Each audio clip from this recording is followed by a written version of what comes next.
Welcome back, and thank you for checking out this edition of the 12 Kyle podcast.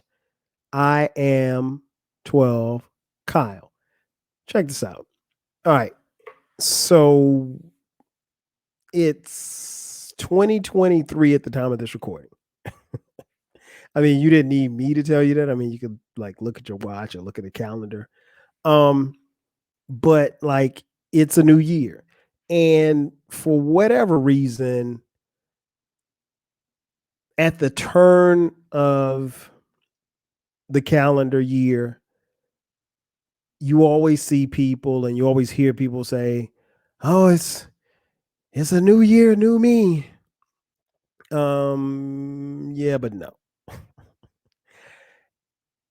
I think that that's possible if and only if you're willing to make whatever changes that you need to make. Um, but I've never been like, I mean, like for as long as I can remember, like I've never been a guy who's like on some, well, in the new year, I'm going to do this and I'm going to do that. Now, I will say this much. I do believe in writing things down. I do believe in writing down your goals. I do believe in self reflection. I do believe in making whatever pivots or adjustments that you need to make in your personal life. I never do them at the end of the year. Like my birthday is December 9th, right? So my birthday is really a time for celebration, but also a time for reflection. Uh, I just turned 50, right? So I did a lot of reflecting, not just on my birthday, but the time leading up to my birthday and subsequently after that. Um, One, just wondering where the 50 years went, because it seems like I just got here. And then, also focusing on the next 50, like because if I blink, 50 more years are gonna go by, right? So and I plan to be here, so I might as well make something happen while I'm here. I'm not one to waste time. Um, with that being said, like even though the calendar flips, I never go into it thinking, okay, well, hey, I've got to do this in 2023. No, I mean and don't get me wrong, I don't want to sound like I'm dumping on people that do that, but I just think like most people who say those things aren't really willing to put in the time and more importantly the effort to make those changes. Even if you say, okay, well, hey, I'm going to do this differently in the new year. And some people really wait until January 1st to say, okay, hey, I'm going to be working out more, or hey, I'm going to eat better. I mean, you really didn't need the turn of the calendar to eat better. You need to eat better. You can't be eating chicken wings every day. You don't need, for the new year to come in for you to go work out. You walk past, you see yourself naked more than anybody else. You know what you look like. Um, with that being said, like I get it. It's not something that I participate in, but I get it, right? Um, but even in having said all of that, I did come across this article and it talked about, just some of the things that you should do in the event, if you want to ask yourself or questions about things that you need to change, or ask yourself if you want to reinvent your life in 2023. And in the article, it talked about, obviously, surprisingly, it gave 12 different objectives, and I'll go over these with you. Um, Number one, and these are in no particular order. Number one, if the obstacle of money was removed, how would my life be different? Now, that's a question that you have to ask yourself. If the obstacle of money was removed, how would my life be different? Now, full disclosure, everybody can't have money like King Germ from the Frocast. Everybody can't have money like Eclectic from the Eclectic Discussion podcast.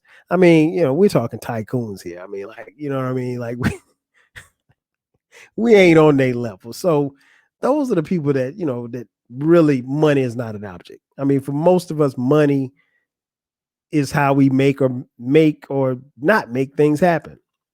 So if the obstacle of money was removed, how would my life look different? That's a good question to ask.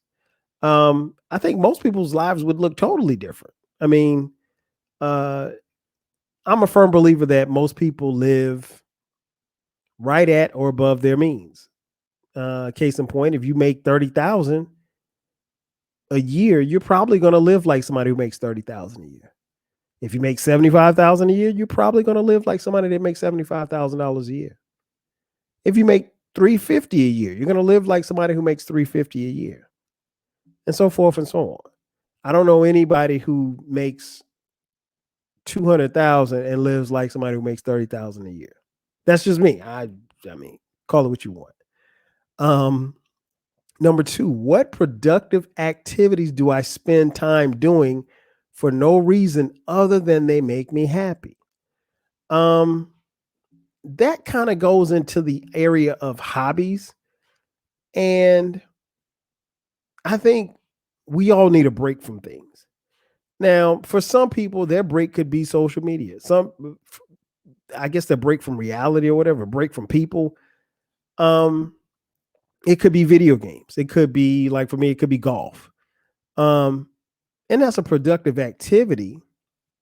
But you also have to ask yourself, how much time am I spending doing this?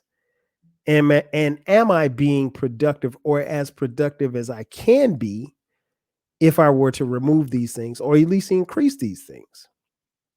Number three, what traits and values do the people I most admire have in common? That's easy for me. Hard work ethic, a strong work ethic. That is a trait and value that I see in people that I most admire, that everybody has in common. Like, I've never been one to hang around or be inspired by bums. And when I mean bums, I don't mean bums on the street. I mean just people who don't have any ambition, no hustle, no go up and get it. I mean, because you got to, because here's the thing, the world is going to keep spinning no matter what happens. You can have the worst day ever. Guess what? The world's going to keep spinning. Now, you can fall on the ground and cry about it, but the time's going to keep on ticking. So what are you going to do about it? But yeah, hard work ethic, loyalty, dedication, things like that, those character traits and values, those are the things that I see in people that I admire. Number four, how much money do I really need to be happy? Now, I'm not really sure about this. And the reason why I say this is because, one, again, we don't have money like King Jeremy and Eclectic. But I think happiness is a state of mind. I don't know that money makes you happy. Because I know people who have money that are pretty shitty lives and not happy at all. Got a lot of money. And then I know people that don't have a lot, relatively speaking, monetarily wise, and they're pretty happy. So I never, in my years, particularly the last 20 years of my life, in chasing money, I never thought that the money would make me happy. The money has afforded me certain things and afforded me a certain lifestyle to provide for my family and for myself. But no, I don't equate my money to happiness, because I'm going to be happy regardless. I am genuinely, if you can't tell from this podcast, I am genuinely a very, very happy person. And I mean, I'm not putting on the ears. I'm very happy. I don't deal with a lot of negative stuff that would kind of detract from my happiness. And trust me, if I'm in a situation where I'm not happy or something's bothering me, I get away from it or get it away from me. Number five, how would I most like someone to describe me? That's a fair question. I would assume that you would want people to describe you positively. And again, these are questions that you can ask yourself to, reinvent yourself for 2023. For the new year, new you. I guess as far as people describing me, it has to be the people that I love and I care about. Because outside of the people that I love and I care about, I really don't care what people think about me. Um, Number 6, what things I do only because it makes other people validate me. Ooh, that's scary. I don't think you should be looking for validation. But there are people that do. And that's a very genuine question to ask yourself if you want to reinvent yourself in the new year, new you era. Number 7, what do I most look forward to each day? For me, it's lunch. No, I'm joking. I find different things to look forward to each day, honestly. I mean, and especially as I've gotten older, with my kids being away at my two oldest sons being away at college, I definitely look forward to being at home and then having my whole family here together. That, man, I don't ask for much more than that. Because I understand, like when I went off to college, I knew that I wasn't going to come back and live in my mom's house again. So I'm assuming that I can only assume that when these jokers graduate from grad school and law school, that they're probably not going to come live with us. They're probably going to, strike off on their own. And that's cool. Don't mean I won't miss them, but you know, but those are the things that I look forward to, just having everybody here and us sitting down, eating a meal together and watching TV together. Simple things. I'm very much so a simple person. Number 8, when was the last time I felt a big rush of satisfaction? That's a very solid question to ask yourself. When's the last time you got pumped up, gassed up, all gas, no brakes, in being satisfied? Number 9, what did I look like when I was younger that I've lost touch with? Ooh, that's a bar. What did I look like when I was younger that I've lost touch with? Reconnecting with these things are a great way to fight back to being the old me. That's a bar. Number 10, which habit do I most wish I could work on instead of getting rid of this year? Excuse me, let me go back. Which habit do I most wish I could work on getting rid of this year? I said that wrong the first time. Sorry. Yeah.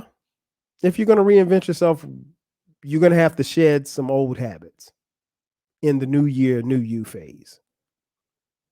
Number 11, what do I want to be remembered for?